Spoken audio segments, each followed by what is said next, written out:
जय माता दी सभी को। स्वागत करता हूं आपका आपके अपने YouTube चैनल स्पिरिचुअल मोटिवेशन में। आज का हमारा विषय है कि लगातार 1 घंटे जप करने से हमें क्या प्राप्त होता है। अगर हम रोज़ाना बिना किसी संकल्प के, बिना किसी विधि के सिर्फ 1 घंटा जप करें तो हमें क्या मिल सकता है। वैसे तो शास्त्रों में जो विधान है कि हमें दिन में 24 घंटे मिले हैं वो सभी के लिए बराबर है, तो उसका 10वां हिस्सा यानी कि 2 घंटे 40 मिनट हमें रोज़ भगवान को देने ही चाहिए। चाहे किसी भी रूप में दे, चाहे आप किसी कीर्तन में भाग ले लें, किसी मंदिर में चले जाएं, किसी पाठ में बैठ जाएं या खुद जाप कर लें, किसी भी तरीके से आपके 2 घंटे 40 मिनट रोज़ के भगवान को जाने चाहिए, तो आप संकटों से बचे रहेंगे।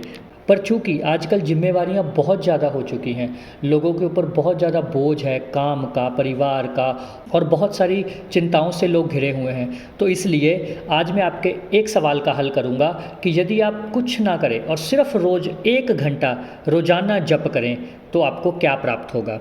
ये मेरे खुद के अनुभव है, मेरे गुरु के अनुभव है।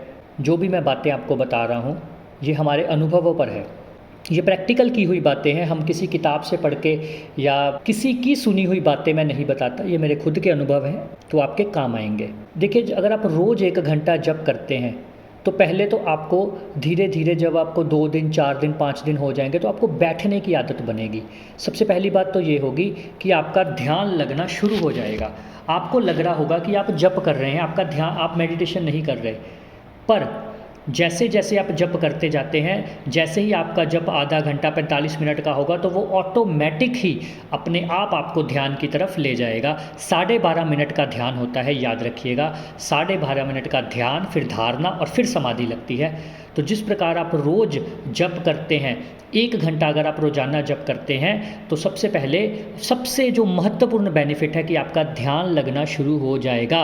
ध्यान लगते ही आपका ऑरा, जो मैं पहले भी बता चुका हूँ कि आपका आभा मंडल साफ़ हो जाएगा। आपका जो मलिनता है शरीर की, दिमाग की जो मलिनता है, जो मन की मलिनता है, क्योंकि मन ही मलिन है। शरीर तो नहा धो के साफ़ हो सकता है, मन की मलिनता दूर करने के लिए जाप जरूरी है। जैसे ही आप जाप करते हो, रोज़ 1 घंटा बैठना शुरू करते हो, तो आपके मन की मलिनता दूर होनी शुरू हो जाती है।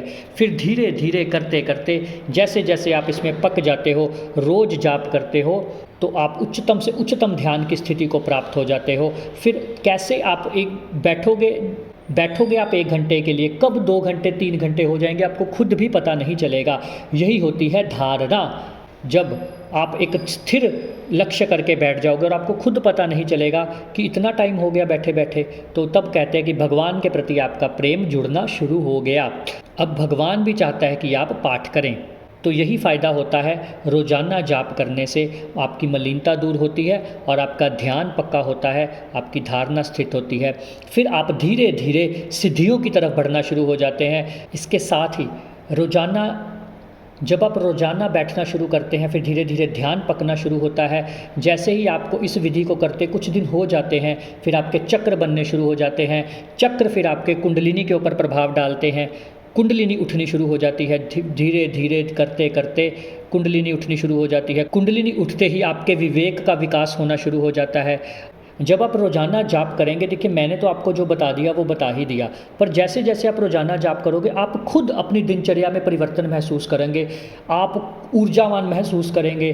जैसे ही आप अगर आप सुबह जप कर लेते हैं तो ये अति उत्तम है।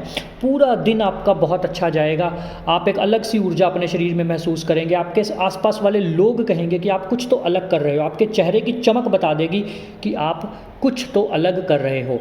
इसलिए मेरी बातों के साथ साथ आप खुद ये ट्राई करके देखिए। आप रोज़ाना 1 घंटा जप में बैठिए लगातार, इससे आपका ध्यान पक्का होना शुरू होगा, आपकी मलिनता दूर होगी, और मैं आपके उज्जवल भविष्य के लिए कामना करता हूँ। आध्यात्म की लाइन में आप खूब तरक्की कीजिए। जय माता दी, जय माता दी, जय माता दी।